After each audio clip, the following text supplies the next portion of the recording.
waxaan ku weydiinayaa weli ma dhacday in ay qolo isku daydo nebiga calayhi salaatu wasalaam in ay qabriga kala baxaan jirkiisa? ma hal mar keliya laysku dayay in nebiga jirkiisa lagala baxo qabriga, mase dhowr jeer ayay ahayd? dadkaas marka ay isku dayayaan in ay kala baxaan nebiga qabrigiisa, muslimiintu maxay qabanayeen? qaabkeebayna uga falceliyeen? nebiga horta dhowr jeer ayaa laisku dayay in qabrigiisa lagala baxo, sidoo kalena sanado kala duwan ayay ahayd. haddaba waxaan doonayaa in aan dhacdo ka mid ah dhacdooyinkaas aan ku soo qaadano maanta fiidiyogeenna. kulligooda ma soo wada qaadan karno, mid ka mid ah ayaan soo qaadanana. haddaba aan ku bilowno bisinka ilaahay.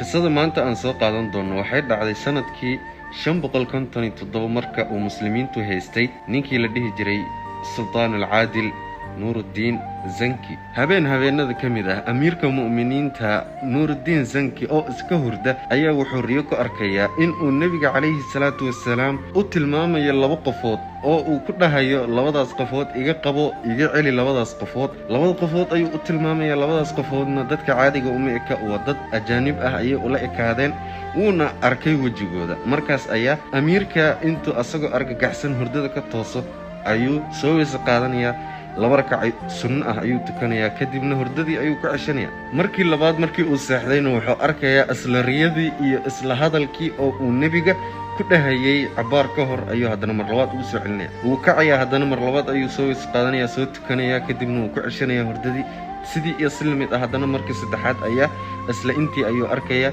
hadalkii nebiga iyo 2 qofood. kadib ayuu hurdada ka toosayaa, hurdana ma jirto ayuu dhahayaa arrintan ilaa aan dhammaadkeeda soo ogaado. markii ayuu wasiiradiisa ka mid ah oo wasiirada ugu wanaagsan ahaa ayuu u yeerayaa, kadibna arrintii ayuu u sheegayaa. markuu arrinta u sheego, wasiirka intuu isku naxo ayuu wuxuu dhahayaa ilaa iyo hadda maxaad gurigaaga la joogtaa, nabixi ayuu dhahayaa. hanti ayay soo qaadayaan aad u fara badan, kadibna cidnaha u sheegin ayay dhahayaan wixii aan arkay oo riyada ahayd. way baxayaan, madiinay tagayaan, reer madiino oo dhan ayay iskugu yeerayaan si ay oga dhex arkaan 2daas qofood. laakiin waxaa la doonayaa in ay dadkoo dhan isku soo baxaan. si dadkoo dhan loo soo bixiyo, waxaa la yidhi amiirka mu'miniinta ayaa yimid, wuxuu doonayaa in uu dadkoo dhan lacag iyo siiyo sadaqooyin. haddaba dadkoo dhan hasku soo baxeen ayuu dhahayaa ninkii wasiirka ahaa. amiirka mu'miniinta qof walbo meesha yimaada ayuu fiirinayaa, wejigiisa ayuu aad u fiirinaya. qof walbo dadkii lacagta la siinayay ka mid ah ayuu wejigiisa aad u fiirinaya. wuxuu raadinayaa 2daas qofood, hadday kala socdaan iyo hadday wada socdaanba. dadkii ayuu waayey, dadkii oo dhan ayaa lacagtii la siiyey, dadkii ayuu ka waayey. markii ayuu dhahayaa cid hartay ma jirtaa? markii waxay dhahayaan reer madiina may cid hartay ma jirto. markaas ayuu dhahayaa bal xusuusta fakara. markii ay dhahayaan 2 qofood keliya ayaa hartay oo dad hanti leh waaye, dad sadaqo u baahan ma ahan.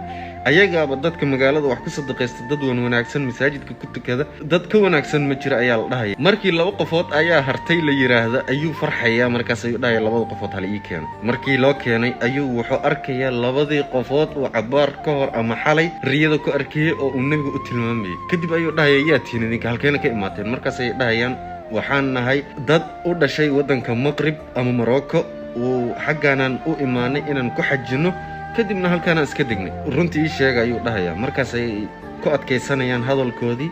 kadib ayuu wuxuu dhahayaa halkee degantihiin? markii gurigooda la fiiriyo mise waxayba degan yihiin daris, nebiga qabrigiisa ayay daris leeyihiin. nebiga qabrigiisa waqtigaas waqti hore ayay ahayd, siduu hadda u dhisan yahayn uma dhisneen masjidka. kadib ayaa xaafadoodii markii la galo, xaafadii la baaro darin halkan taallay ayaa la qaadayaa. marka darinta saa loo qaado ayaa waxaa la arkayaa god aad u dheer oo ku dhow ama aad ugu dhowaaday qabriga nebiga calayhi salaatu wasalaam. inkastoo aysan gaarin qabriga, laakiin in yar ayaa uga harsan. ilaahi subxaanahu wa tacaala ayaa ilaalinaya qabrigii nebigiisa salawaatullahi wasalaamu calayh. kadib ayaa amiirka mu'miniinta wuxuu kaxaynayaa 2dii qofood, ciidan badan ayuu u dhiibayaa. kadibna aad ayaa loo garaacayaa ilaa ay qirtaan cidda ay yihiin iyo in ay yihiin 2 qof oo kiristan ah oo ay soo dirsadeen dadka kiristanka ah si ay jirka nebiga oga saaraan meeshaas. kadibna marka ay qirtaan in ay dadkaas yihiin ayaa la dilayaa. qisadana aad ay u dheer tahay. intaas ayaan ku soo koobayaa.